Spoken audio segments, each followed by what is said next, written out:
جہنم ہی تھا، میں تو جاتا مجھے سرکار نے جانے نہ دیا۔ الحمدللہ رب العالمین والصلاة والسلام علی سید المرسلین، اما بعد فاعوذ باللہ من الشیطان الرجیم، بسم اللہ الرحمن الرحیم۔ پڑھیے الصلاة والسلام علیک یا رسول اللہ وعلی آلک واصحابک یا حبیب اللہ۔ الصلاة والسلام علیک یا نبی اللہ وعلی آلک واصحابک یا نور اللہ۔ حضرت عائشہ صدیقہ رضی اللہ تعالی عنہ سحری کے وقت کچھ سی رہی تھی کہ سوئی گم ہو گئی اور چراغ بھی بجھ گیا۔ سوئی نڈل اگر اتنی روشنی میں بھی گر جائے تو it's quite difficult to find, بڑا مشکل ہے کہ روشنی میں بھی اسے تلاش کیا جائے، لیکن چراغ بھی گل ہو جائے اور سحری کا وقت ویسے ہی اندھیرا اور بڑھ جاتا ہے اس وقت، تو امپاسبل ہے کہ سوئی ڈھونڈ لی جائے۔ فرماتی اسی دوران میرے گھر میرے آقا میرے سرتاج صاحب معراج اپنا پیارا پیارا نورانی چہرہ چمکاتے ہوئے تشریف لے آئے، اور نبی پاک صلی اللہ علیہ وسلم کے چہرہ انور سے اتنی نور کی کرنیں نکلیں کہ میں نے اپنی گم شدہ سوئی تلاش کر لی۔ یعنی اب غور کریں کہ نور بھی کیسا کہ اندھیرے کمرے کی سوئی مل جائے۔ اب نبی پاک علیہ الصلوۃ والسلام سے بی بی عائشہ نے عرض کی کہ یا رسول اللہ، آپ کا چہرہ کتنا پر نور ہے، آپ کتنے حسین ہیں۔ سرکار دو عالم صلی اللہ علیہ وسلم نے اب جو ارشاد فرمایا ہلاکت ہے اس کے لیے جو قیامت کے دن میری زیارت نہ کر سکے۔ اب یہ غور کرنے کی بات ہے، یہ چھوٹی موٹی پرابلم نہیں کہ قیامت کے دن نبی پاک علیہ الصلوۃ والسلام کا دیدار نہ کر سکے۔ ذرا غور کریں، شافع روز محشر کون ہے؟ وہ کون سی ذات ہے جس نے شفاعت کرنی ہے؟ وہ کون سی ہستی ہے کہ جن کے ہاتھوں پیاسوں کو جام کوثر ملنے ہیں؟ وہ کون سی ذات والا تبار ہے کہ جن کے کرم سے گناہگاروں کے ہلکے پلڑے بھاری ہوں گے؟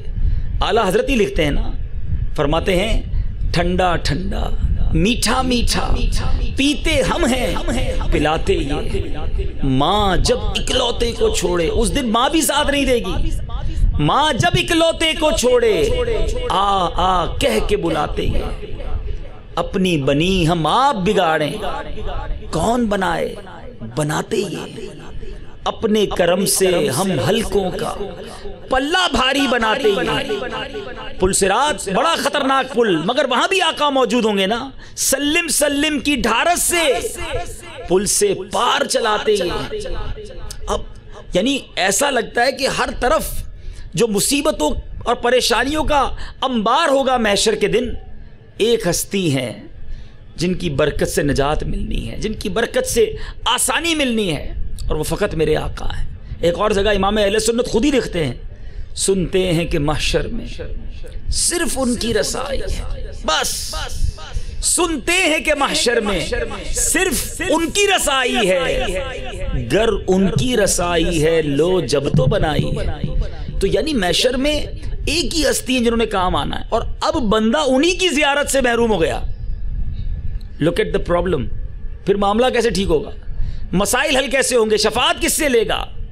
تو اب یہ تو بڑا پرابلم ہو گیا نا کہ آقا ہی کی زیارت نہیں ہوگی۔ تو بی بی عائشہ صدیقہ رضی اللہ تعالی عنہ نے عرض کی یا رسول اللہ، وہ کون ہوگا جو آپ کی زیارت سے قیامت کے دن محروم رہے گا؟ سرکار دو عالم صلی اللہ علیہ وسلم نے فرمایا بخیل، کنجوس۔ کون سا کنجوس؟ عرض کی یا رسول اللہ کون بخیل؟ فرمایا وہ جو میرا نام سن کر مجھ پر درود نہ پڑھے۔ اب غور کیجیے، نام نامی اسم گرامی میرے آقا کا جب جب لیا جائے ہمیں بار بار درود پاک کا نذرانہ پیش کرنا ہے، اپنی ڈیوٹی بنائیں، اپنی ذمہ داری بنائیں، کثرت کے ساتھ درود پاک کا ورد کرتے رہیں، کیونکہ آقا کے بغیر تو ہمارا چارہ ہی نہیں، ان کے بغیر ہم کہاں جائیں گے، انہی کے دامن میں تو چھپنا ہے۔ تو انشاءاللہ درود پڑھتے رہیں گے، کہتے نا قبر میں تشریف لائیں گے مصطفیٰ، عادت بنا رہا ہوں درود و سلام کی۔ ہمیں تو آقا کا قبر میں بھی دیدار کرنا ہے، تو صلاۃ و سلام میں تو جھوم کر پڑھتے ہیں نا، میں وہ سنی ہوں جبیل قادری مرنے کے بعد میرا لاشا بھی کہے گا الصلاۃ والسلام۔ ہماری تو خواہش یہ ہے کہ جب فرشتے قبر میں جلوہ دکھائیں آپ کا، ہو زباں پر پیارے آقا الصلاۃ والسلام۔ ہمیں تو قبر میں بھی درود پڑھنا ہے، مرتے وقت بھی درود پڑھنا ہے، مگر کیسے؟ ایک عالم دین نے بڑی پیاری بات ارشاد فرمائی کہ دیکھو، اپنی زبان کو کلمے اور درود سے تر رکھنا، ورنہ جس وقت موت کا عالم ہوتا ہے نا، زبان بھاری ہو جاتی ہے، جملے نکلتے نہیں، لیکن جس کی زبان عادی ہوگی اس کی زبان اس وقت بھی درود پاک پڑھ لے گی، اس وقت بھی کلمہ پڑھ لے گی۔ آپ دیکھیں ابھی بھی کئی لوگوں کی زبان پر اللہ کا ذکر ہوتا ہے، کئی لوگوں کی عادت ہوتی ہے یا غوث کہتے رہتے ہیں، تو جب ان کو کوئی تکلیف پہنچتی ہے، کوئی جھٹکا لگتا ہے، تو یا ان کی زبان سے یا اللہ نکلتا ہے، یا رسول اللہ نکلتا ہے، یا غوث پاک نکلتا ہے۔ اللہ والوں کا ذکر کر رہے ہوتے ہیں تو مشکل وقت میں بھی فوراً ان کی زبان سے ریئیکشن کے طور پر بھی اللہ اور اس کے رسول کا نام، اللہ والوں کا نام نکلتا ہے۔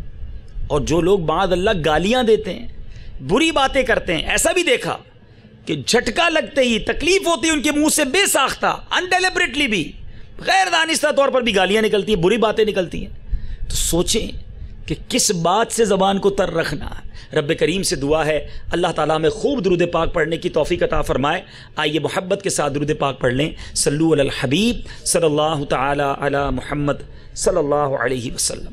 میرے میٹھے اور پیارے اسلامی بھائیوں، اسلامی سال کا آخری مہینہ اور بڑا ہی اہم مہینہ ذوالحجہ کا مہینہ ہمیں بہت سارے میسج، بہت سارے پیغام دیتا ہے۔ دو اہم ایونٹ اس مہینے میں ہوتے ہیں، ساری دنیا کے مسلمان اس میں یا تو مصروف ہو جاتے ہیں یا ان کی توجہ اس طرف ہو جاتی ہے۔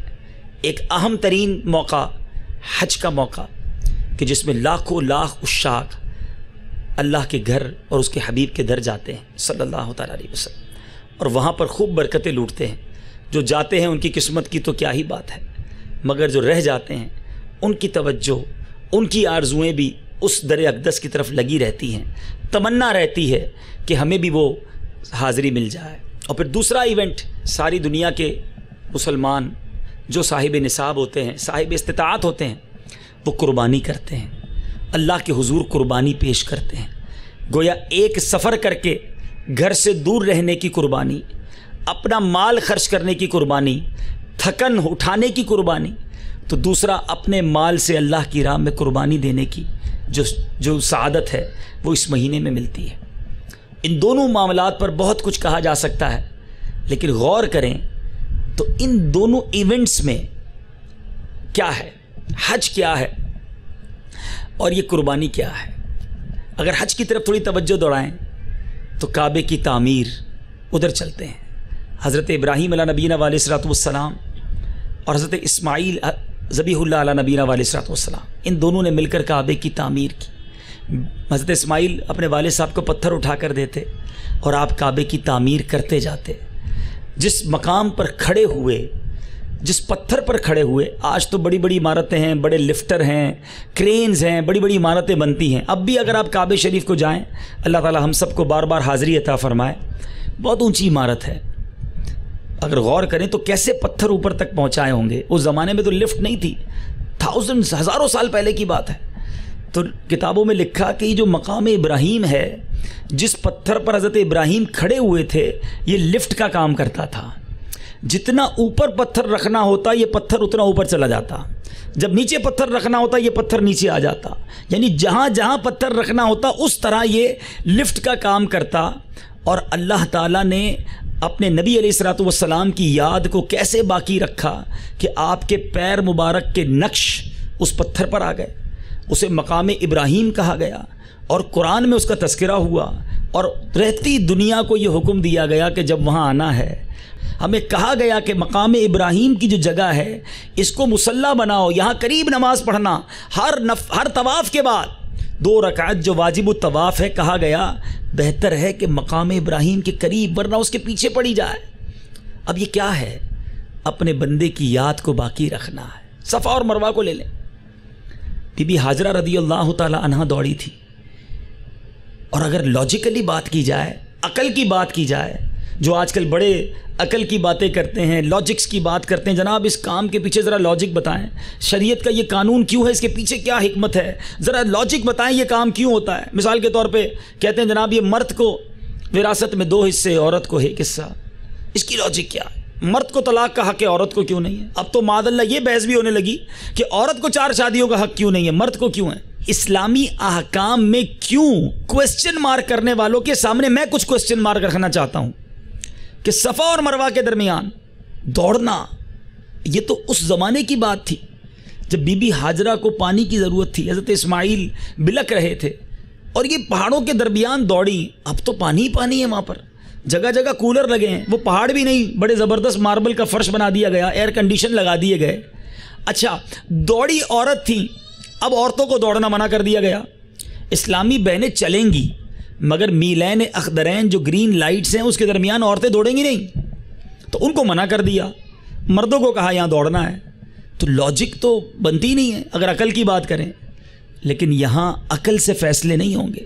شاعر کہتا ہے نا, عقل کو تنقید سے فرصت کہاں, عقل کو تنقید سے فرصت کہاں, عشق پر اعمال کی بنیاد رکھ. تو بی بی حاجرہ کا دوڑنا اصل میں رب کو اتنا پسند آیا کہ ساری دنیا کے عمرہ کرنے والوں اور حاجیوں کے لیے سعی کو واجب قرار دے دیا کہ اللہ والوں کی یاد منائی جائے. ہیں یہاں کہا جاتا ہے یاد کیوں مناتے ہو, 11ویں مناتے ہو, 12ویں مناتے ہو, 6ٹھی مناتے ہو, اللہ والوں کی یاد مناتے ہو. پورا حج کیا ہے؟ ارے حج پر جائیں تو پتہ چلتا ہے یہ تو ہے ہی اللہ والوں کی ادائیں.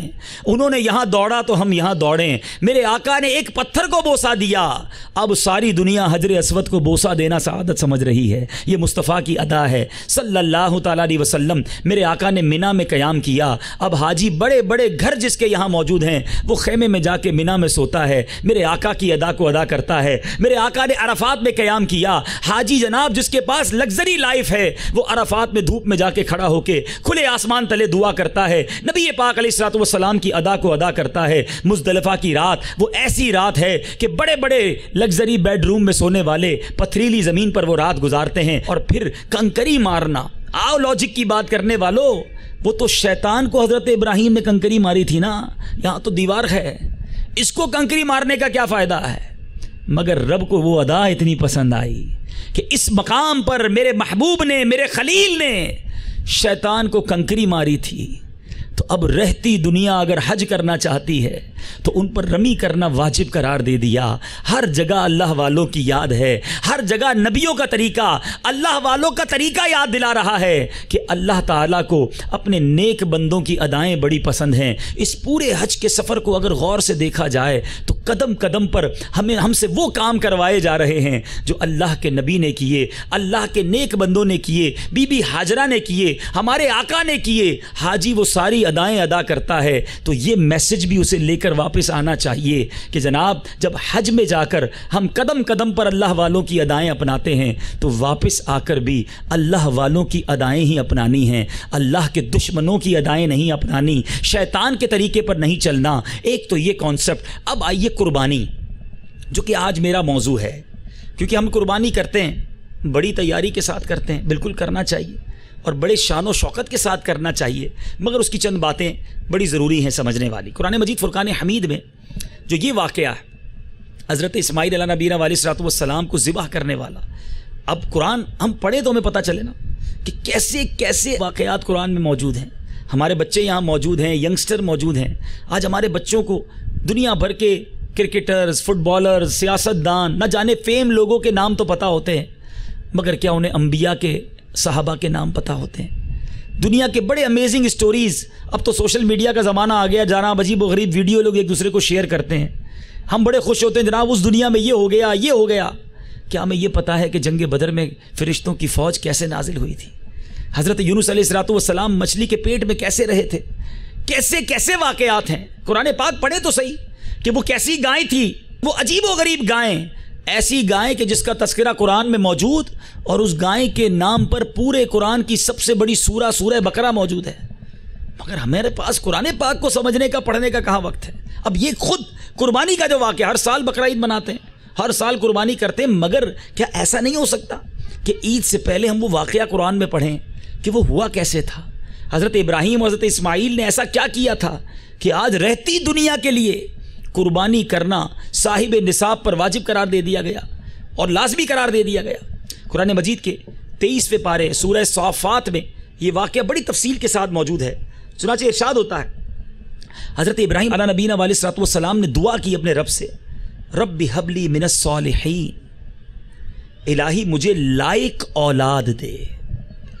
اولاد مانگی مگر لائق، صالحین، عبادت گزار. اب پھر رب نے کیا فرمایا، فبشرناہ بغلام حلیم، تو ہم نے اسے خوشخبری سنائی ایک عقل مند لڑکے کی. اب یہاں بڑی غور طلب بات ہے. یہاں لوگ ملتے ہیں ہمیں، اسلامی بھائی ملتے ہیں، کہتے ہیں دعا کر دیں بیٹا ہو جائے، دعا کر دیں اولاد ہو جائے. اولاد کی تو دعا کرتے ہیں، کبھی یہ سوچا کہ کیسی اولاد ہو، مغفرت کروانے والی اولاد ہو یا جہنم میں لے جانے والی اولاد ہو؟ آج ہماری اولاد کے بارے میں ہمارا کیا کانسیپٹ ہے؟ حضرت ابراہیم نے دعا بھی کی تو صالحین، نیک اولاد رب سے مانگی، مگر کیا ہم اپنے رب سے نیک اولاد طلب کرتے ہیں؟ کیا اپنی اولاد کی ایسی ٹریننگ کرتے ہیں؟ میرے میٹھے اور پیارے اسلامی بھائیوں، نیک اولاد یہ رب کی بہت بڑی نعمت ہے، مگر آج ہم اپنی اولاد کی تربیت کرتے وقت یہ بھول جاتے ہیں کہ یہ اولاد ہمارے مرنے کے بعد ہمارے کس کام آئے گی. ہم نے انگلش تو پڑھا دی اسے، دنیا بھر کے انسٹیٹیوٹ میں پڑھا دیا اس کو، جناب بہت سارے سافٹ ویئر کھولنے آ گئے، بڑی ویب سائٹیں کھول لیتا ہے ہمارا بیٹا. کیا ہمارے مرنے کے بعد وہ ان سافٹ ویئر کو پڑھ کر ہمیں ایصال کر سکے گا؟ یا اگر ہم نے قرآن سکھایا تو وہ قرآن پڑھ کر ہمیں ایصال کرے گا؟ میٹھے اور پیارے اسلامی بھائیوں، نیک اولاد کے بارے میں تو ایسے ایسے واقعات آتے ہیں. تنبیہ الغافلین میں ہے کہ سمرقند کے ایک عالم ابو حفص رحمۃ اللہ تعالی علیہ کے پاس ایک شخص آیا اور اس نے کہا، میرے بیٹے نے مجھے مارا ہے اور تکلیف دی ہے. انہوں نے حیرانگی سے پوچھا، کیا بیٹا بھی باپ کو مارتا ہے؟ اس نے جواب دیا، ہاں ایسا ہوا ہے. تو ابو حفص رحمۃ اللہ تعالی علیہ نے پوچھا کہ یہ بتاؤ تم نے اپنے بیٹے کو علم و ادب سکھایا تھا؟ اس شخص نے جواب دیا، نہیں. فرمایا قرآن کریم سکھایا؟ کہا نہیں. تو پھر بتاؤ وہ کیا کرتا ہے؟ کہا وہ کھیتی باڑی کرتا ہے. تو آپ نے فرمایا کہ کیا تجھے معلوم ہے اس نے تجھے کیوں مارا ہے؟ اس نے کہا نہیں. ابو حفص رحمۃ اللہ تعالیٰ نے اس پر ایک چوٹ کی. میرا خیال ہے جب صبح کے وقت وہ گدھے پر سوار ہو کر کھیت کی طرف جا رہا ہوگا، بیل اس کے آگے، کتا اس کے پیچھے ہوگا، قرآن اسے پڑھنا آتا نہیں، وہ کچھ گنگنا رہا ہوگا، ایسے میں تم اس کے سامنے آئے ہوگے، وہ سمجھا ہوگا کہ گائے ہے، تمہارے سر پر کوئی چیز دے ماری ہوگی، شکر کرو تمہارا سر نہیں پھوڑ دیا. یعنی یہ چوٹ کی کہ نہ تو تم نے ماں باپ کا ادب سکھایا، نہ حدیث پڑھائی، نہ قرآن پڑھایا. اسے کیا پتا ماں باپ کا ادب کیا ہے، اس نے تمہیں مار دیا. تو اب یہ بڑی اہم بات ہے. ہم بعض اوقات لوگ ملتے ہیں، کہتے ہیں جناب ہمارے بچے بڑے نافرمان، بچے ادب نہیں کرتے. مجھے سچ بتائیں، ہم نے اپنے بچوں کو کیا تعلیم دی ہے؟ بچہ تو کوڑا کاغذ تھا. ہم اگر اپنے بچوں کو صحیح تعلیم دیتے تو اس نے ہمارے لیے نیکی کے کام کرنے ہوتے. مثال کے طور پہ آپ کا بچہ بہت چھوٹا تھا، آپ نے اسے کپڑے پہنائے، اس نے کپڑے پہن لیے، کھانا کھلایا، وہ کھانا کھانے لگ گیا. لیکن آپ نے اس کو انگلش پڑھائی، اس نے انگلش پڑھ لی، کمپیوٹر سکھایا، کمپیوٹر پڑھ لیا. غور کریں تو بچہ تو ہماری ساری بات مانتا رہا. ہم ہی تھے جس نے قرآن نہیں پڑھایا، ہم ہی تھے جس نے احادیث نہیں پڑھائیں، ہم ہی تھے جس نے علم نہ سکھایا. اگر وہ علم پڑھتا تو اسے پتا ہوتا کہ ماں باپ کا ادب کیا ہے، میری جنت کیا ہے، ماں باپ کی خدمت میں مجھے کیا کچھ ملے گا، مجھے ماں باپ کے سامنے کیسا رویہ اختیار کرنا ہے. اور پرابلم یہی رہی کہ ہم نے ہی نہ سکھایا، بچے کو دوش دیتے ہیں. اے میرے میٹھے اسلامی بھائیوں، اولاد جو ہے وہ مرنے کے بعد کیسا کام آتی ہے. ایک بزرگ ارشاد فرماتے ہیں، کسی شخص نے خواب میں دیکھا کہ قبرستان کے تمام مردے اپنی قبروں سے نکل کر جلدی جلدی زمین سے کوئی چیز سمیٹ رہے ہیں، لیکن مردوں میں سے ایک شخص فارغ بیٹھا ہے، وہ کچھ نہیں چنتا. اس شخص نے اس مردے سے جا کر کہا کہ تم کیوں نہیں چن رہے اور یہ سب کیا چن رہے ہیں؟ تو اس نے جواب دیا، زندہ لوگ جو صدقہ یا دعا یا تلاوت قرآن وغیرہ اس قبرستان والوں کو بھیجتے ہیں، یہ سارے قبرستان والے یہ برکتوں کو سمیٹ رہے ہیں. اس نے کہا پھر تم کیوں نہیں چنتے؟ تو جواب دیا، مجھے اس سے فراغت ہے. میرا بیٹا ایک جو ہے وہ حافظ قرآن ہے، جو فلاں بازار میں حلوہ بیچتا ہے، مگر مجھے روزانہ ایک قرآن کا ثواب بھی پہنچاتا ہے. اب یہ بندہ اٹھا اور صبح اس بازار میں پہنچا، حلوائی کی دکان پر گیا، تو دیکھا کہ ایک نوجوان حلوہ بیچ رہا ہے مگر اس کے ہونٹ ہل رہے ہیں. کہا بیٹا تم کیا پڑھ رہے ہو؟ اس نے کہا میں قرآن پڑھ رہا ہوں. اس نے جواب دیا کہ میں روزانہ ایک قرآن پڑھ کر اپنے والدین کو بخشتا ہوں، اسی کی تلاوت کر رہا ہوں. کچھ عرصے کے بعد خواب میں دوبارہ اسی قبرستان کے مردوں کو میں نے کچھ چنتے ہوئے دیکھا. اس مرتبہ وہ شخص بھی مصروف تھا کہ جس کو پہلے میں نے دیکھا تھا کہ وہ نہیں چنتا تھا. کہا اب کیوں چن رہے ہو؟ کہا میرے بیٹے کا انتقال ہو گیا ہے. تو پتہ چلا کہ اولاد وہ اچھی جو ہمارے مرنے کے بعد ہمیں ہمارے ایصال ثواب کا ذریعہ بنے. آج تو حال یہ ہوتا ہے میرے اسلامی بھائیوں کہ والد کا جنازہ ہوتا ہے، بیٹا اپنے دوستوں کے ساتھ باہر کھڑا ہوتا ہے. کوئی کہے کہ بیٹا آپ آئیے اور والد کے جنازے کو غسل دیجئے، تو بیٹا جواب دیتا ہے کہ مجھے غسل میت دینا نہیں آتا. ارے بیٹا جنازہ پڑھائیے، یہ بہتر ہے کہ بیٹا باپ کا جنازہ پڑھائے. تو بیٹا کہتا ہے مجھے جنازہ پڑھنا نہیں آتا. پڑھانا تو دور کی بات ہے. بتاؤ وہ اولاد کام کی یا وہ اولاد اچھی جو مرنے کے بعد قرآن پڑھے، ہمیں غسل دے، ہمیں کفن دے، ہمیں سنت کے مطابق ہماری قبر میں اتارے. میرے میٹھے اسلامی بھائیوں، نیک اولاد کی کوشش کیجئے. یہ اولاد ہمارا پھل ہے. اب ہم اولاد کو تو بڑا دوش دیتے ہیں کہ بچے اچھے نہیں ہیں آج کل کے. ذرا اپنی تربیت پر بھی تو غور کریں نا. جو بندہ سیب کا بیج لگائے اور امید کرے کہ کیلا نکل آئے تو وہ خود ہی بے وقوف ہے نا. اس نے بیج کون سا لگایا؟ تو آج میں نے اور آپ نے یہ سوچنا ہے کہ ہم نے اپنی اولاد کی تربیت کیسی کر رہے ہیں. تو بہرحال اب یہاں ساتھ ساتھ چونکہ اولاد پر بات چلی ہے تو جس سے دیکھو ایک ہی تمنا ہوتی ہے کہ اولاد نرینہ کی دعا کر دیں، بیٹے کی دعا کر دیں. بیٹی کو لوگ بوجھ سمجھنے لگے، یہ بھی بہت غلط بات ہے. نبی پاک صلی اللہ علیہ وسلم کا فرمان سنیے. میرے آقا نے فرمایا جب کسی کے ہاں لڑکی پیدا ہوتی ہے تو اللہ تعالیٰ اس کے گھر فرشتوں کو بھیجتا ہے جو آ کر کہتے ہیں گھر والوں تم پر سلامتی ہو. پھر فرشتے اس بچی کو اپنے پروں کے سائے میں لے لیتے ہیں اور اس کے سر پر ہاتھ پھیرتے ہوئے کہتے ہیں یہ ایک ناتواں اور کمزور جان ہے جو ایک ناتواں سے پیدا ہوئی ہے. جو شخص اس ناتواں جان کی پرورش کی ذمہ داری لے گا تو قیامت تک مدد خدا اس کے شامل حال رہے گی. تو بچی جو ہے وہ اللہ کی بہت بڑی نعمت ہے. نبی پاک علیہ الصلوۃ والسلام کا فرمان سنیں. ایسا فرمان، ایسی حدیث جب بھی یہ پڑھتا ہوں اپنی بچی سے اور پیار ہو جاتا ہے. میرے آقا فرماتے ہیں بیٹیوں کو برا مت کہو، میں بھی بیٹیوں والا ہوں. ہائے ہائے ہائے، کیا انٹریکشن ہے. آپ ذرا غور کیجئے، یہ کتنی پیارا جملہ ہے. میرے آقا نسبت اپنی جوڑ رہے ہیں. بیٹیوں کو برا مت کہو، میں بھی بیٹیوں والا ہوں. بے شک بیٹیاں تو بہت محبت کرنے والیاں، غم گسار اور بہت زیادہ مہربان ہوتی ہیں. آج بیٹی پیدا ہو جائے، ایک بیٹی دوسری بیٹی ہو گئی تو گھر میں ہنگامے شروع. ساس بہو کو تانے دینا شروع کر دے، مرد اپنی عورت کو برا بھلا کہے. ارے اس بیچاری کے اختیار میں ہے یہ. بلکہ اب تو سائنٹیفکلی بھی یہ پروف ہو گیا کہ بچہ یا بچی جو ہونا ہے اس میں بہت زیادہ کردار مرد کا ہے. اس کے اپنے جو معاملات ہیں اس کا کردار ہے، مگر جناب صرف دوش عورت کو دیا جاتا ہے. حالانکہ جس کے یہاں 3 بیٹیاں ہوں گھبرانا نہیں، ڈرنا نہیں، اس پر واویلا مت کرنا. سنو نبی پاک علیہ الصلوۃ والسلام کا فرمان جس کی 3 بیٹیاں ہوں وہ ان کا خیال رکھے، ان کو اچھی رہائش دے، ان کی کفالت کرے تو اس کے لیے جنت واجب ہو جاتی ہے. اب اللہ ہمارے صحابہ کرام کو اور ان کے مزارات پر کروڑوں انوار و تجلیات کی بارش برسائے. ایسے پیارے پیارے سوالات کرتے. ہو سکتا ہے آپ میں سے کوئی ایسا بیٹھا ہو کہ جس کی 2 بیٹیاں ہوں. حدیث تو سن لی. صحابہ کرام میں سے کسی نے عرض کی یا رسول اللہ اگر کسی کی 2 ہوں تو؟ میرے آقا علیہ الصلوۃ والسلام نے فرمایا 2 ہوں تب بھی، یعنی 2 ہوں تب بھی جنت واجب ہو جاتی ہے. اب وہ ایک بیٹی والا بھی ہم میں سے کوئی ہوگا. میری بھی الحمدللہ ایک منی ہے. تو جب میں نے یہ حدیث پاک پڑھی تو پھر جب صحابی نے سوال کیا تو اپنی بھی امید بڑھ گئی. عرض کیا یا رسول اللہ صلی اللہ علیہ وسلم اگر کسی کی 1 بیٹی ہو؟ میرے آقا علیہ الصلوۃ والسلام نے فرمایا اگر 1 ہو تو بھی، یعنی 1 بیٹی بھی ہو اور اس کی اچھی پرورش کرے، اس کا خیال رکھے، اس کی اچھی کفالت کرے، اللہ تعالیٰ اس کے لیے جنت واجب قرار دے دیتا ہے. ارے یہ بچیاں تو جنت میں جانے کا ٹکٹ ہیں اور انہی کو برا بھلا سمجھتے ہو، انہی کے بارے میں آپ واویلا کرتے ہیں. کبھی نہیں. بے شک بیٹا بہت بڑی نعمت ہے لیکن بیٹی چھوٹی نعمت نہیں. اس پر دل برداشتہ نہیں ہونا چاہیے. بیٹی کو رحمت سمجھ کر اور اس وجہ سے کبھی بھی گھر میں جھگڑا نہیں ہونا چاہیے. اللہ کرے کہ ناظرین میں جو مجھے سن رہے ہیں اگر اس وجہ سے آپ کی نا اتفاقی ہے ختم کیجئے. ان بچیوں کو نعمت سمجھیے. مگر پھر وہیں آؤں گا کہ اب جناب آپ سنیں کہ بھائی ہم نے بیان میں سنا تھا بچی کی اچھی پرورش کرنی ہے تو اب جناب ہم اپنی بچی کو بہت اچھا کھلائیں گے پلائیں گے پہنائیں گے. بالکل کریں, جتنا اللہ نے آپ کو دیا کریں, لیکن ہر نعمت ہر آسائش دینے کی شرعی باؤنڈریز ہیں.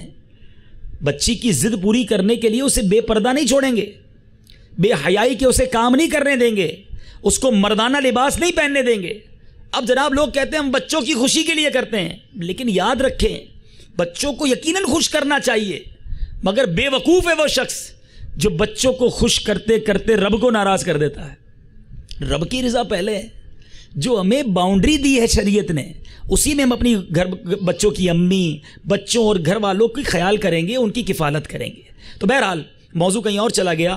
حضرت ابراہیم علیہ السلام نے دعا کی کہ یا اللہ مجھے لائق اولاد دے.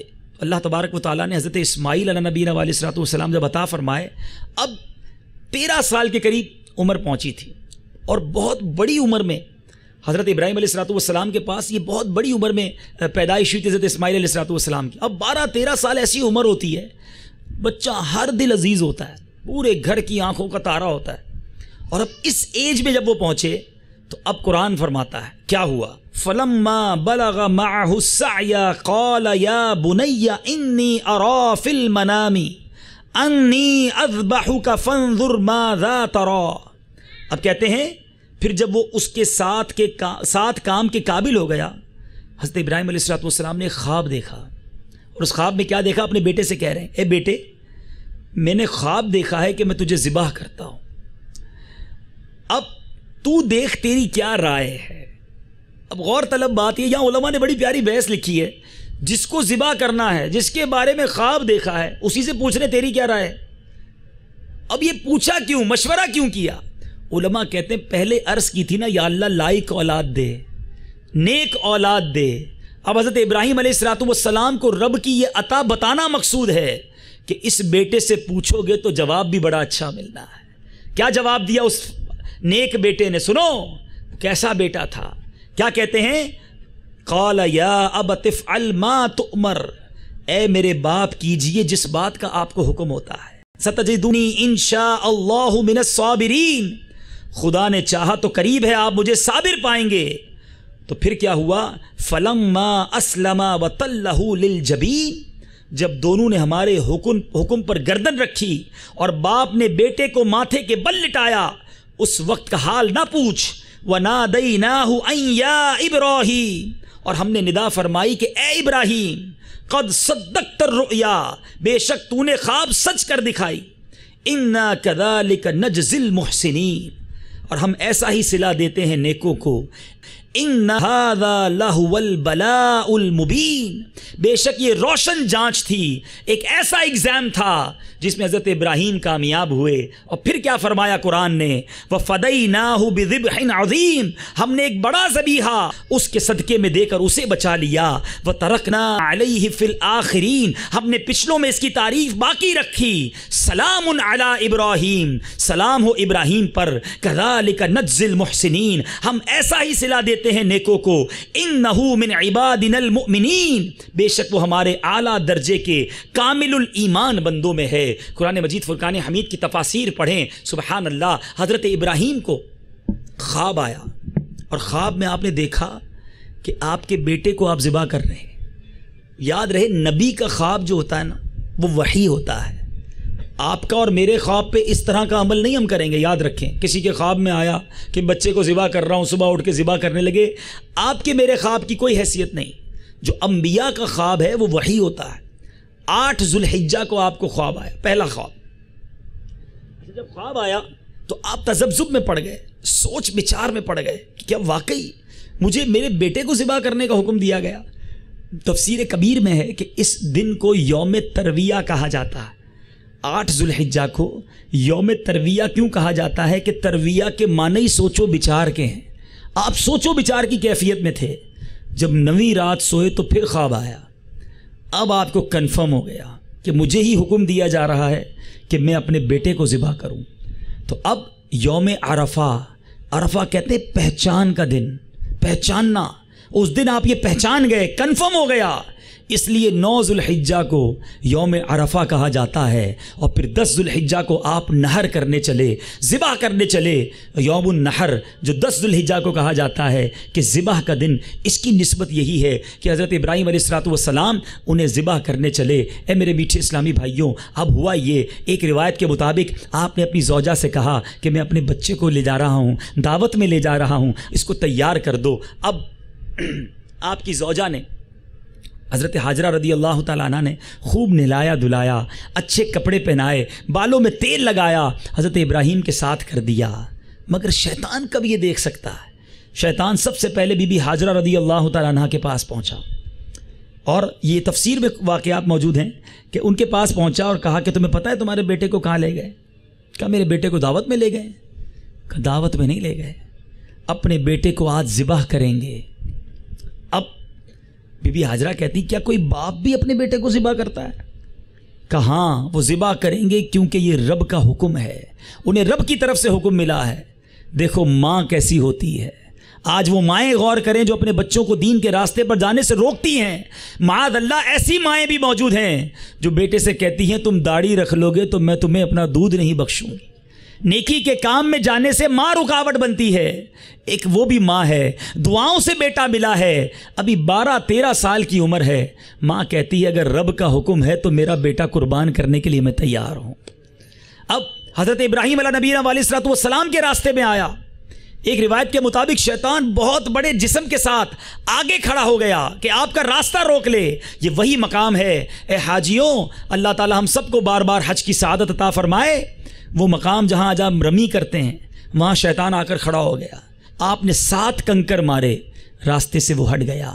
تھوڑا اور آگے گئے، پھر آ کر کھڑا ہو گیا. آپ نے مزید کنکر مارے، پھر وہ راستے سے ہٹ گیا. بہرحال 3 بار یہ معاملہ ہوا. اب ذبح کی باری آتی ہے. بیٹے سے مشورہ تو پہلے ہی ہو چکا تھا کہ بیٹا اگر مجھے رب کی طرف سے یہ حکم ملا ہے تم کیا کہتے ہو؟ قرآن نے کہا نا کہ اے میرے والد صاحب آپ کو جو رب کا حکم ہے کیجئے، آپ مجھے صابر پائیں گے. اب کہا والد صاحب میری 3 گزارشات ہیں، میری 3 باتیں ہیں وہ ذرا سن لیجئے.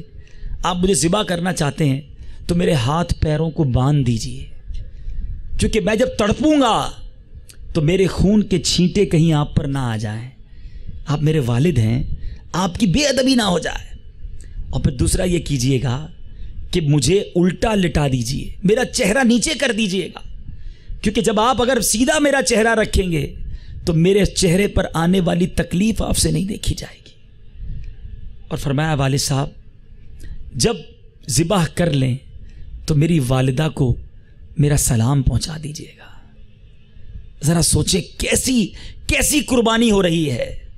اب بہرحال حضرت ابراہیم علیہ نبینا علیہ السلام نے حضرت اسماعیل کو لٹایا اور اب چھری چلائی گئی. مگر رب کی قدرت دیکھیں، چھری گلے پہ تو حضرت اسماعیل کے چل رہی ہے، مگر جنت سے ایک ذبیحہ، ایک مینڈھا، ایک دمبا بھیجا گیا اور اس دمبے کو حضرت اسماعیل کی جگہ پر ذبح کر دیا گیا. اے میرے میٹھے اور پیارے اسلامی بھائیوں، مگر حضرت ابراہیم نے تو اپنا کام کر دیا تھا، حضرت اسماعیل نے تو قربانی دے دی تھی.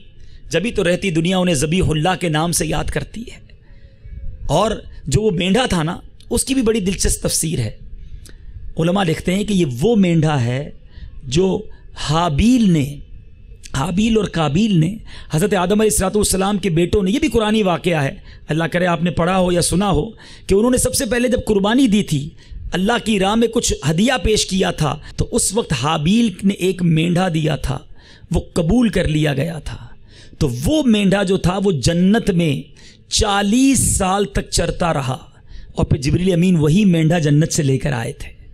اور اس مینڈے کے جو سینگ ہیں، یہ ایک روایت کے مطابق کعبہ شریف کا جو میزاب ہے، پر نالا ہے، اس پر بہت عرصے تک لگے رہے، مگر بعد میں کسی وجہ سے کعبہ شریف میں آگ لگ گئی تھی تو وہ سینگ بھی جل گئے. بہرحال اے میرے میٹھے اسلامی بھائیوں، یہ واقعہ سنانے کا مقصد کیا ہے؟ ہمیں یہ احساس ہو کہ جو ہم جانور لیتے ہیں، ہم قربانی کرتے ہیں، ہماری نیت کیا ہونی چاہیے. ہم تو آج کہیں دکھلاوے کے لیے قربانی ہو رہی ہوتی ہے، فلاں حاجی صاحب نے اتنے لاکھ کا جانور لیا ہے، فلاں نے یہ لیا ہے، فلاں نے وہ لیا ہے، لوگ دیکھنے آئیں گے، ہم لوگوں کو بتاتے پھرتے میں نے اتنے کا لیا ہے. یقیناً اچھا جانور لینا چاہیے، بہترین جانور لینا چاہیے، مگر انٹینشن کیا ہے، نیت کیا ہے؟ اللہ کی رضا یا لوگوں کی واہ واہ؟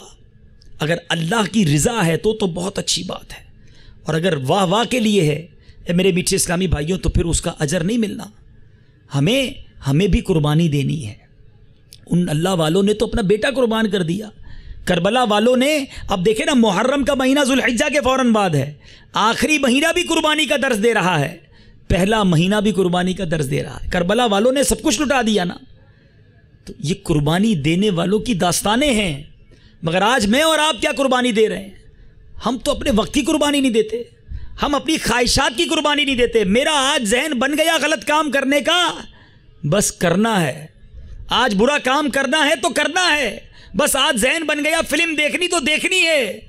ارے کب میں نے اپنے ارادوں کو قربان کیا کہ میرے رب کی طرف سے منع ہے، میری شریعت مجھے منع کرتی ہے؟ ہم کسی چیز کو قربان نہیں کرتے، انہوں نے سب کچھ قربان کیا۔ اے میرے میٹھے اور پیارے اسلامی بھائیوں، جب بات چلی ہے قربانی کی تو آئیے کچھ قربانی کے فضائل بھی بتاتا چلوں، اور آپ کے ایمان مزید تازہ ہوتے چلے جائیں۔ یاد رکھیے نبی پاک علیہ الصلوۃ والسلام کا ارشاد ہے، قربانی کرنے والے کو قربانی کے جانور کے ہر بال کے بدلے میں ایک نیکی ملتی ہے۔ اب کتنی بال ہوتے ہیں اس میں؟ اسی طرح نبی پاک علیہ الصلوۃ والسلام نے فرمایا، جس نے خوش دلی سے طالب ثواب ہو کر قربانی کی تو وہ آتش جہنم سے روک ہو جائے گی، یعنی جہنم میں جانے میں رکاوٹ بن جائے گی وہ قربانی، لیکن خوش دلی کے ساتھ ہو۔ یہ بڑا مسئلہ ہے، ہم میں سے بہت سارے لوگ عبادت کرتے ہیں اس میں خوش دلی نہیں ہوتی، رسپانسبلٹی، فارمیلٹی، بوجھ۔ یار رمضان آ گیا، اب روزے رکھنے ہی پڑیں گے، اب تراویح پڑھنی پڑے گی، سال پورا ہو گیا اب زکوٰۃ دینی پڑے گی، اچھا بھائی بقرعید آ گئی اب قربانی کرنی پڑے گی، اتنے لاکھ کا پھر خرچہ۔ یہ خوش دلی کہاں ہے؟ یہ تو بوجھ ہے۔ حالانکہ ہونا یہ چاہیے کہ زکوٰۃ دینے والا یہ سوچے، میرے مولا تیری مہربانی، تو نے مجھے دینے والا بنایا، مانگنے والا نہیں بنایا ہے۔ شکر بھی ادا کرے اور زکوٰۃ بھی پوری ادا کرے۔ رمضان آئے تو روزے رکھنے والا رب کا شکر ادا کرے کہ میرے مولا تو نے مجھے صحت دی کہ میں روزے رکھ رہا ہوں، تو نے مجھے سلامتی دی میں تراویح پڑھ رہا ہوں، اے مولا تو نے مجھے پھر اس قابل بنایا کہ میں قربانی کر رہا ہوں، خوش دلی کے ساتھ۔ ایک اور بڑی پیاری حدیث سنیے، نبی پاک علیہ الصلوۃ والسلام نے بی بی فاطمہ سے فرمایا، اے فاطمہ اپنی قربانی کے پاس موجود رہو، کیونکہ اس کے خون کا پہلا قطرہ گرے گا اور تمہارے سارے گناہ معاف کر دیے جائیں گے۔ یہ ہے قربانی، تو ضرور کیجئے، مگر اچھی نیتوں کے ساتھ، خوش دلی کے ساتھ، اللہ کی رضا حاصل کرنے کے، لوگوں کو دکھانے کے لیے نہیں۔ اور یہاں ایک اور وسوسے کی بھی کاٹ کر دوں، وہی لاجیکل لوگ جو کچھ بن گئے ہیں اور اپنے اپنے فارمولے لے کر آگے، اب جناب ایک بحث بڑی ہونے لگی ہے کہ قربانی کے جانور میں اتنا پیسہ خرچ کرنے سے بہتر ہے کسی غریب کی مدد کر دی جائے، یہ پیسہ جو ہے کہیں اور لگا دیا جائے۔ اب بتائیں میری عقل چلے گی، میری سوچ چلے گی، یا شریعت کے احکام چلیں گے؟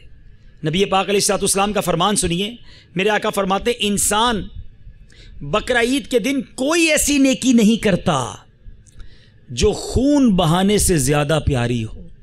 بھائی غریبوں کی مدد بھی اللہ کی بارگاہ میں ثواب حاصل کرنے کے لیے کرو گے نا، لیکن اللہ کی طرف سے یہ فرمان، اللہ کے رسول کی طرف سے یہ فرمان ہے کہ اس دن سب سے افضل عمل یہ ہے کہ بندہ اس کی راہ میں خون بہائے، قربانی دے۔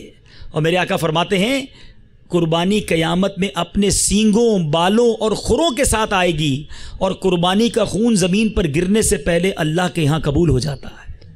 ایک اور روایت میں آتا ہے کہ بندے کے اعمال نامے پر قربانی رکھی جائے گی، وزن کے پلڑے میں رکھی جائے گی۔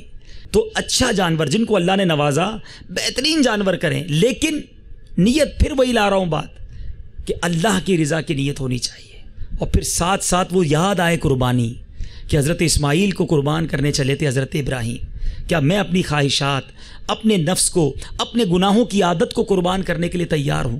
کیا میں اپنے رب کی بارگاہ میں کوئی قربانی دینے کے لیے تیار ہوں؟ آج ہمارا حال تو یہ ہے کہ بس جناب میرا کام سیدھا ہو جائے، بس کسی طرح میرا مال بڑھ جائے، کسی طرح میں دنیا میں بہتر ہو جاؤں، اس کے لیے کچھ بھی کرنا پڑے اس کے لیے راضی ہو جاتے ہیں۔ قرآن مجید فرقان حمید کی 4 پارے کی پہلی آیت سنیے، اللہ تبارک و تعالیٰ کیا ارشاد فرماتا ہے۔ ہمیں ہمارا دین کیا درس دیتا ہے. چنانچہ ارشاد ہوتا ہے, اللہ تبارک و تعالیٰ ارشاد فرماتا ہے, بسم اللہ الرحمن الرحیم, لن تنالوا البر حتی تنفقوا مما تحبون. ترجمہ کنز الایمان, تم ہرگز بھلائی کو نہ پہنچو گے جب تک راہ خدا میں اپنی پیاری چیز خرچ نہ کرو, اپنی پیاری چیز خرچ نہ کرو. خزائن العرفان میں اس آیت کے تحت صدر الافاضل مولانا نعیم الدین مراد آبادی لکھتے ہیں کہ حضرت سیدنا حسن بصری کا قول ہے, جو مال مسلمان کو پیارا ہو اسے رضائے الہی کے لیے خرچ کرے, وہ اس آیت میں داخل ہے کہ ایک ہی کھجور کیوں نہ ہو. حضرت عمر بن عبدالعزیز کے بارے میں آتا, آپ شکر کی بوریاں خرید کر بانٹا کرتے. لوگوں نے کہا حضرت آپ پیسے بانٹ دیں. فرمایا مجھے شکر بڑی اچھی لگتی ہے, میں چاہتا ہوں جو مجھے اچھا لگتا ہے میں وہ راہ خدا میں خرچ کروں. آج ہمارا حال کیا ہے, جو بچ گیا وہ راہ خدا میں دینا ہے, جو سڑ گیا وہ راہ خدا میں دینا ہے. کھانا بچ گیا غریبوں کو دے دو, کپڑے پھٹ گئے اب جناب غریبوں کو دے دو, رضائی میں سوراخ ہو گیا اب جناب اسے مدرسے بھیج دو. جو بچ گیا پیارا نہیں, اچھا نہیں. میرے پیارے اسلامی بھائیوں ذرا غور کیجئے, اللہ کی راہ میں گھٹیا مال جس رب نے دیا, احسان کیا مجھ پر رب نے, تم ہرگز اس وقت تک بھلائی کو نہ پہنچو گے. قرآن کہتا ہے جب تک اپنی پیاری چیز راہ خدا میں خرچ نہ کرو. ہمارا حال کیا, ہمارا تو اس معاملے میں ایسا برا حال ہے کہ مثال کے طور پہ ہمارے 3-4 بچے ہوں, بچوں پہ بات ہوئی نا, کوئی بچہ بڑا بریلینٹ مائنڈڈ ہو, بڑا ہوشیار, حساب کتاب بھی اچھا کر لیتا ہو, پڑھائی میں بھی دل لگاتا ہو, ہم کہتے ہیں اس کو ڈاکٹر بنائیں گے. دوسرا اکاؤنٹس میں بڑا اچھا ہے, اس کو اکاؤنٹنٹ بنائیں گے. تیسرا جناب بڑے پرزے کھولتا رہتا ہے, گھر کے بھی چیزیں بنا لیتا ہے, اس کو انجینئر بنائیں گے. چوتھا بچہ جس کی زبان بھی عقلاتی ہے, پیر بھی تھوڑا لنگڑا سا ہے, یاد بھی کچھ نہیں کرتا, ہم کہتے ہیں اس کو مدرسے میں ڈال دو. اب آپ سوچیں, یعنی ہم بچوں میں بھی ہمارا یہ پلان ہوتا ہے کہ جو کسی کام کا نہیں اس کو اللہ کی راہ میں دے دو, کہ ہم نے پریورٹی یہ رکھی ہے کہ پہلے دنیا بہتر کرانے والے, اور جو بچ گیا وہ اللہ کی راہ میں دے دے. تو اس طرح بھلائی نہ ملے گی. ہمارے اسلاف نے اپنی پیاری چیزیں خرچ کی ہیں, اپنی پیاری چیز قربان کی ہے. تو ہے میرے میٹھے اسلامی بھائیوں, جب بھی راہ خدا میں قربانی کی بات آئے بہترین چیز قربان کریں, اپنی سپیریئر چیز دیں, کیونکہ دیا تو رب نے ہے نا, کیا وہ دوبارہ نہیں دے سکتا, اس سے اچھی نہیں دے سکتا, ضرور دے سکتا ہے. ہم دینے والے تو بنے, ہم قربانی کرنے والے تو بنے. تو بہرحال میرے میٹھے اور پیارے اسلامی بھائیوں, آج بھی ہمارے بھائیوں پر, ہماری بہنوں پر, ہمارے وطن میں ایک بڑا برا وقت آیا ہوا ہے. لاکھوں لاکھ مسلمان اس وقت بھی کھلے آسمان تلے ہیں, بھوکے ہیں, پیاسے ہیں, بے گھر ہیں. سیلاب نے وہ تباہ کاری مچائی ہوئی ہے. مسلمان کے بارے میں روایتوں میں آتا ہے کہ مسلمان ایک جسم کی مانند ہیں, ہاتھ کو درد ہوتا ہے تو آنکھ آنسو بہاتی ہے. تو مسلمان جب کوئی تکلیف میں ہوتا ہے تو دوسرے مسلمان کو بھی تکلیف ہونی چاہیے. یہ وقت ہے قربانی دینے کا, یہ وقت ہے ان کی خدمت کرنے کا, یہ وقت ہے ان کی مدد کرنے کا. اور فضائل سبحان اللہ, نبی پاک علیہ الصلوۃ والسلام کا فرمان ہے, کچھ لوگ ایسے ہیں جنہیں اللہ عز و جل نے لوگوں کی حاجتیں پوری کرنے کے لیے پیدا فرمایا ہے. خوش نصیب ہیں وہ لوگ جو لوگوں کی حاجتیں پوری کرتے رہتے ہیں. کیا فرمایا اللہ تعالیٰ کے حبیب نے, کچھ لوگ ایسے ہیں جنہیں اللہ تعالیٰ نے لوگوں کی حاجتیں پوری کرنے کے لیے پیدا فرمایا ہے. لوگ حاجت کے وقت ان سے رجوع کرتے ہیں. یہی وہ لوگ ہیں جو قیامت کے دن اللہ عز و جل کے عذاب سے محفوظ ہوں گے. اللہ تعالیٰ مجھے اور آپ کو لوگوں کی حاجتیں پوری کرنے والا بنائے. ہمیں یہ خیال ہونا چاہیے کہ ہمارے مسلمانوں کی ہم حاجتیں پوری کریں. اسی طرح نبی پاک علیہ الصلوۃ والسلام کا فرمان, ہو سکتا ہے یہاں بہت سارے اسلام پہ ایسے ہوں جو خود کسی مصیبت میں ہوں, بیماری میں ہوں, پریشانی میں ہوں, دعا کے لیے بھی کہتے ہیں. میرے آقا ارشاد فرماتے ہیں, جو شخص کسی مسلمان کی دنیاوی مصیبت دور کرے اللہ عز و جل قیامت میں اس کی مصیبت دور فرمائے گا. ہم چاہتے ہیں اگر ہماری مصیبت دور ہو, کسی کی مصیبت دور کرے. پیارے آقا نے فرمایا, جو کسی مسلمان کے عیب چھپائے اللہ عز و جل دنیا اور آخرت میں اس کے عیوب چھپائے گا. اور اللہ عز و جل اس وقت تک بندے کی مدد کرتا رہتا ہے جب تک بندہ اپنے بھائی کی, مسلمان اپنے بھائی کی مدد کرتا رہتا. آپ کسی کی مدد کرتے رہیں, آپ کی مدد ہوتی رہے گی. اے میرے میٹھے پیارے اسلام بھائی, ایک بار حضرت سیدنا ابو سعید خدری رضی اللہ تعالیٰ عنہ فرماتے ہیں کہ سرکار دو عالم صلی اللہ علیہ وسلم کے ساتھ شریک سفر تھے. ایک شخص کمزور سواری پر آیا, اس نے اپنی سواری کو دائیں بائیں گھمانا شروع کیا. میرے آقا علیہ الصلوۃ والسلام نے ارشاد فرمایا, جس کے پاس زائد سواری ہو وہ اسے دے دے. جس کے پاس بچی ہوئی خوراک ہو وہ اسے کھلا دے، اور اس طرح مال کی مختلف اقسام ذکر فرماتے رہے کہ جس کے پاس جو چیز زائد ہے وہ دوسرے کو دے دے۔ صحابی کہتے ہیں ہمیں ایک خیال گزرا کہ ہم کو بچی ہوئی چیز کو ایسا لگتا ہے کسی کو اپنے پاس رکھنے کا حق حاصل نہیں، کہ بانٹ دے، پیارے آقا فرماتے رہے۔ تو اگر ہمارے پاس رب نے بہت دیا ہے تو یہ وقت ہے اپنے مسلمان بھائیوں کی، اپنی بہنوں کی خدمت کرنے کا۔ الحمدللہ آپ کی دعوت اسلامی میدان عمل میں آ چکی ہے، ہمارے اراکین شورا، ہمارے ذمہ داران سیلاب زدہ علاقوں میں پہنچ چکے ہیں، ہم ان کی مدد کر رہے ہیں، ان تک خوراک، ان تک دوائیں، ان تک ضروری سامان بھی پہنچا رہے ہیں، اور ہماری نیت ہے کہ جب یہ پانی اتر جائے گا تو پھر ان کے گھر بنانے میں، ان کو کھڑا کرنے میں بھی انشاءاللہ ہم مدد کریں گے۔ اور کیسے کریں گے؟ دنیا بھر کے مسلمان ہماری مدد کریں گے، ہم انشاءاللہ ان رقوم سے ان کی مدد کریں گے۔ تو میں آپ سے گزارش کروں گا کہ یہ وقت ہے قربانی دینے کا، یہ وقت ہے ان لوگوں کی مدد کرنے کا۔ کیا معلوم میرے گھر میں بڑی بیماریاں ہیں، مگر میں ان کو دوائیں پہنچاؤں، ان کو صحت ملے، اللہ اس کی برکت سے میرے گھر میں بھی شفا عطا فرما دے۔ میں بڑی پریشانی میں ہوں، میں کسی کی پریشانی دور کروں، وہ ہاتھ اٹھا کر دعا کرے، میری پریشانی دور ہو جائے، تو یہ موقع ہے ثواب کمانے کا۔ ہو سکتا ہے کچھ اسلامی بھائی یہ سوچیں ابھی پچھلے ہی دنوں رمضان گزرا ہے، ہم نے زکوٰۃ بھی دے دی ہے، ہم نے بڑے ہی پیسے خرچ کر دیے ہیں، تو یاد رکھیے روایتوں میں آتا ہے گن گن کر خرچ نہ کرو ورنہ تمہیں بھی گن گن کر عطا کیا جائے گا۔ جب رب کریم ہمیں گن کر عطا نہیں فرماتا، اس کا در کھلا ہوا ہے، تو جس سے جتنا ہو سکے، ہم یہ نہیں کہتے دعوت اسلامی والوں ہی کو دیں، آپ خود تشریف لے جائیں، قریبی علاقے ہیں اور خود جا کے ان کی مدد کریں۔ اور اگر آپ نہیں کر سکتے تو دعوت اسلامی والے شریعت کی پاسداری میں رہتے ہوئے، دارالافتاء سے رہنمائی لیتے ہوئے انشاءاللہ تقسیم کاری جاری رکھے ہوئے ہیں۔ ہمارے ذمہ داران سے رابطہ کر کے جو اناج دے سکتے ہیں، جو دوائیں دے سکتے ہیں، اس کے علاوہ ہمیں چیزیں نہ دیں، کیونکہ بعض اوقات وہی معاملہ ہوتا ہے کہ جب امدادی کیمپ لگتے ہیں تو لوگ اپنے گھر کا سارا کچرا وہاں ڈال کے آ جاتے ہیں، سارے پرانے کپڑے، ساری پرانی رضائیاں، چلو بھائی گھر خالی ہو گیا۔ اب امدادی سامان جمع کرنے والوں کے سر پہ آ جاتی ہے، سامان کچھ ہزار کا ہوتا ہے، اس کو پہنچانے میں 2 لاکھ روپے خرچ ہو جاتے ہیں اور اس کی ضرورت بھی نہیں ہوتی۔ تو ہمیں کیش چاہیے، ہمیں دوائیں چاہیے، ہمیں اناج چاہیے، وہ اگر آپ دے سکتے ہیں تو دیں، ورنہ ہمیں اور کوئی سامان نہیں چاہیے۔ تو یہ تو ایک پیغام تھا، اور جو درس میں دینے آیا تھا، جو میسج دینے آیا تھا کہ قربانی دینے کی عادت ڈالیں۔ دعوت اسلامی کے مدنی ماحول میں ہمیں بہت ساری قربانیاں دینے کا موقع ملتا ہے۔ ایک فارمولہ یاد کر لیں کہ جس چیز میں بندہ قربانی دیتا ہے نا، اللہ تعالیٰ اس میں برکت عطا فرما دیتا ہے۔ تو آپ جس چیز میں برکت چاہتے ہیں نا، یہ بزرگ بیٹھے ہیں، ہر بندہ بے برکتی، پہلے جناب ایک کماتا تھا پورا گھر کھاتا تھا، اب سارے کماتے ہیں پھر بھی پورا نہیں ہوتا، تو برکت کہاں گئی؟ قربانی دینا چھوڑ دی ہم نے، ایثار کرنا چھوڑ دیا، مسلمانوں کا بھلا سوچنا چھوڑ دیا۔ ہمارے بزرگ بڑی پیاری بات کرتے تھے، سب کا بھلا سب کی خیر، سب کے بھلے میں اپنی خیر۔ آپ سب کا بھلا سوچیں، اچھا سوچیں، انشاءاللہ آپ کے لیے بھی خیر ہو جائے گی۔ تو اللہ تعالیٰ سے دعا ہے کہ رب کریم ہمیں مسلمانوں کا خیر خواہ بنا دے، ہمیں اپنی راہ میں قربانی دینے کا جذبہ عطا فرمائے۔ اعمال کا بدلہ تو جہنم ہی تھا، میں تو جاتا مجھے سرکار نے کہا جانے